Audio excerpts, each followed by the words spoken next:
ఈ బయట చూద్దాం ఒకసారి. స్కూల్కి వెళ్తే 10 మందిని నాశనం చేస్తే దాన్ని పట్టించుకొని ఎవడు? జగన్మోహన్ కి పక్క పడితే చిన్న కులకరాయి పడితే రాష్ట్రం అంతా ఊగిపోతాయి. సగలు మనిషి బాధ మనకి తెలియదు. సగలు మనిషి బాధ మర్చిపోయాం. నిజంగా నాకు ఆవేదన ఉంది, ఏడుపు వస్తుంది. తప్పు జగన్మోహన్ రెడ్డి కాదు, మనదే. మనకి పౌరుషం చచ్చిపోయింది. ఇందాక చెప్తామని చెప్పినట్టుగా విన్నారు కదా, ఏ స్థాయిలో జగన్మోహన్ రెడ్డి గారి మీద ద్వేషాన్ని ఎన్నికల ప్రచార సభల్లో వీళ్ళు ఏ స్థాయిలో ప్రజల్లో రెచ్చగొట్టగలిగారో మనకు ఆ వీడియో చూపించాను. అంతేకాకుండా అంత రెచ్చగొట్టాల్సినటువంటి అవసరం ఎందుకు వచ్చింది?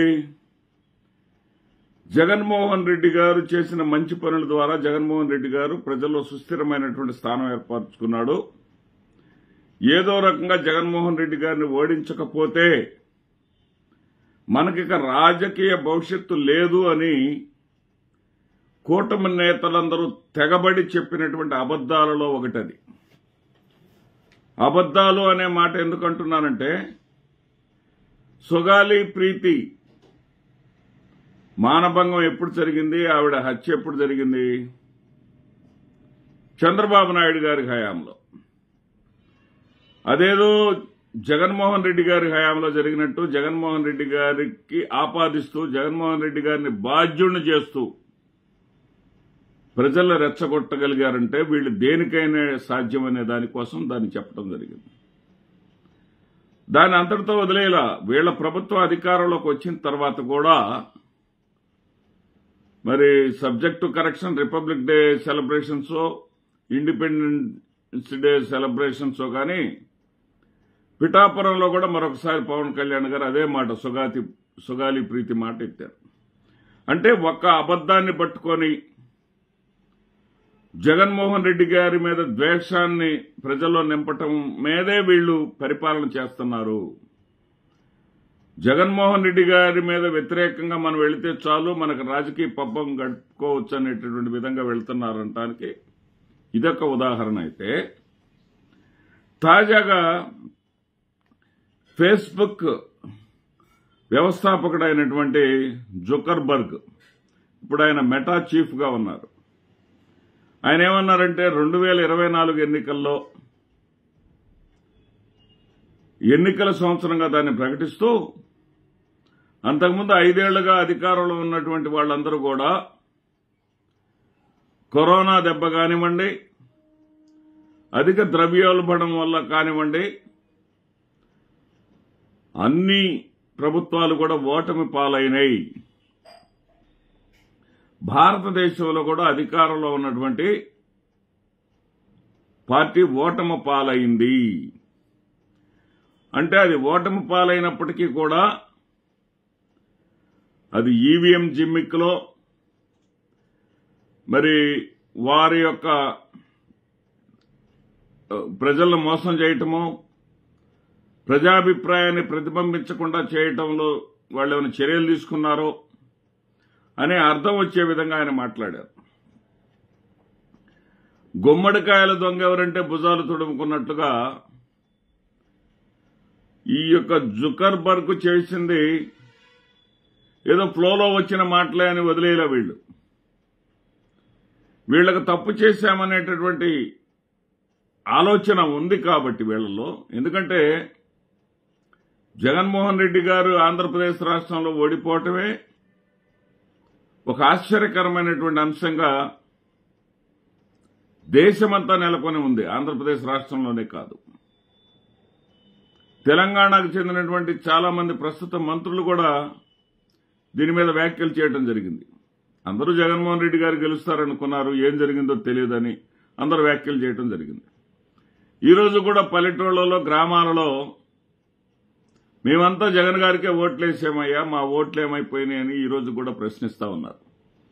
సరే, దాన్ని జగన్మోహన్ రెడ్డి గారు కూడా అంతగా సీరియస్ గా తీసుకోలే. ఎందుకంటే ఇప్పుడు జరిగిపోయిన తర్వాత దాని మీద ఏ కోర్టుకు వెళ్ళినా ఏ విధమైనటువంటి సానుకూలమైనటువంటి తీర్పు రాదు. ఒకవేళ వచ్చినా ఇప్పట్లో రాదు. 5 ఏళ్ల పదవి అయిపోయిన తర్వాత వస్తుంది. అంత తప్ప ముందుగా ఏం రాదు. మనలో ఉన్నటువంటి న్యాయ వ్యవస్థలో ఉన్నటువంటి కాలయాపన అనేది మనందరికీ తెలిసినటువంటి విషయమే. మరి కానీ ఈవీఎంల ద్వారా ఏదో జరిగింది, లేదా ఎన్నికల కమిషన్తో సహా యంత్రాంగాన్ని మొత్తం కూడా తమ చెప్పు చేతుల్లో పెట్టుకొని ఆంధ్రప్రదేశ్ రాష్ట్రంలో ఏదో చేశారు, అదేవిధంగా భారతదేశంలో కూడా ఏదో చేశారు అనేటటువంటి సందేహాలకు మాత్రం అవి తరచుగా లేవనెత్తుతూనే ఉన్నారు. అనేకమైనటువంటి ప్రజా సంఘాల వాళ్ళు, ప్రజా సంస్థలు, సర్వే సంస్థలు ఆంధ్రప్రదేశ్ రాష్ట్రంలో 49 లక్షలకు పైగా ఓట్లను లెక్కించడం జరిగింది. పోలైన సమయానికి చూపించినటువంటి ఓట్ల కన్నా అదనంగా 49 లక్షల అవసరంలా 5 లక్షలకే అధికారంలోకి రావాల్సినటువంటి 5 లక్షల ఓట్ల తేడాకే అధికారంలోకి వస్తుందనుకున్నటువంటి వైఎస్ఆర్సీపీ 2014లో అధికారానికి దూరమైంది. 49 లక్షలంటే భారీ తేడా ఉంటుంది. మరి ఇది నిజమేనా అన్నట్టుగా ఉంది. అప్పుడప్పుడు ఏదో జరిగింది అనేటటువంటి సందేహాలని బలపరుస్తూ ఉంది.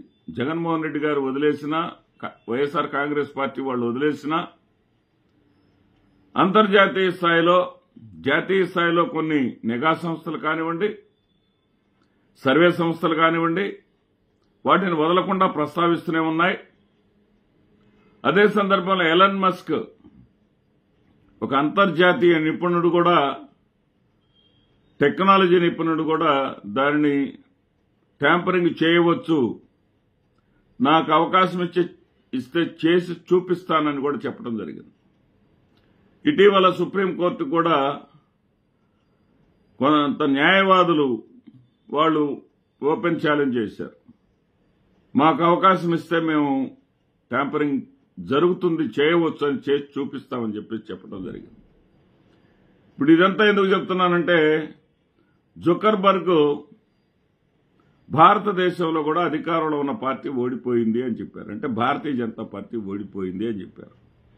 చెప్పగానే కేంద్ర మంత్రి అశ్విని వైష్ణవ్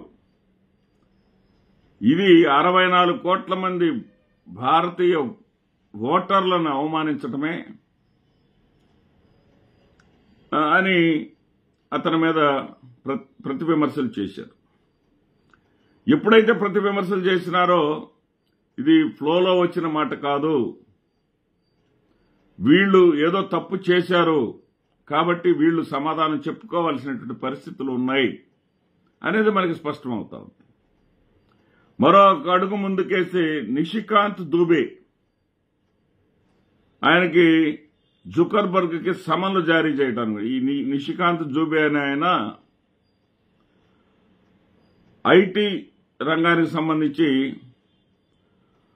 పార్లమెంటరీ కమిటీకి చైర్మన్. భారతదేశ ప్రజాస్వామ్య వ్యవస్థనే మీరు ఎగతాళి చేసినట్టుగా ఉంది, ప్రజల యొక్క నిర్ణయాన్ని మీరు కాదన్నట్టుగా ఉంది. ఇక్కడ ప్రజల యొక్క నిర్ణయాన్ని కాదు ఆయన కాదంది,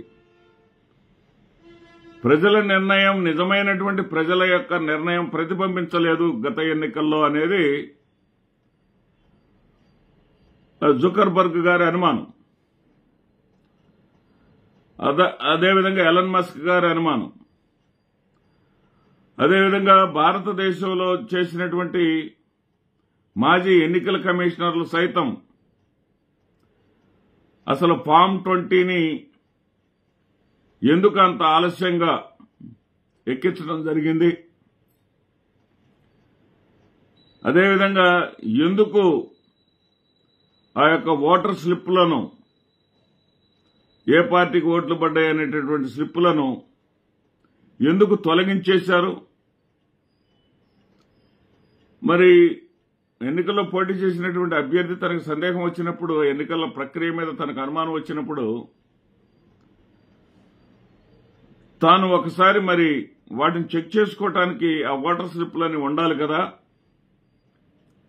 ఆ స్లిప్పులన్నింటినీ మిషన్స్ నుంచి తొలగించాల్సినటువంటి అవసరం ఏమొచ్చిందన్నటువంటి ప్రశ్నలకు ఇప్పటికీ సమాధానాలు లేవు. పోలింగ్ ప్రక్రియ పూర్తయిన వెంటనే